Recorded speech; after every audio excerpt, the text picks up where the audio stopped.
السلام علیکم ورحمۃ اللہ وبرکاتہ۔ کبھی کبھی زندگی ہمیں ایسے مقام پر لے آتی ہے جہاں قدم قدم پر ہم پوری طرح سے معجزات کے محتاج ہوتے ہیں۔ یوں لگتا ہے جیسے معجزہ نہ ہوا تو ہم ابھی گر جائیں گے اور کبھی اٹھ نہ سکیں گے، یوں جیسے سب ختم ہو جائے گا۔ ہم اس قدر بے بس ہوتے ہیں کہ اپنا حال کسی کو سنا بھی نہیں سکتے، شاید اس ڈر سے کہ کوئی سمجھے گا ہی نہیں۔ لیکن تمہیں بتاؤں، زندگی کی ان مشکل ترین گھڑیوں میں بھی ہم کبھی اکیلے نہیں ہوتے، ایک ساتھ ہوتی ہے ہمیشہ، جو انتظار کر رہی ہوتی ہے کہ کب ہم تھک کر اسے آواز دیں۔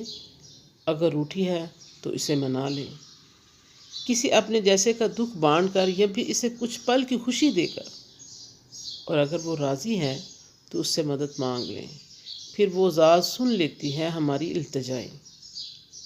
دکھی دل کی صدائیں پھر معجزے ہوتے ہیں، وہی معجزے جو ہمیں بچا لیتے ہیں۔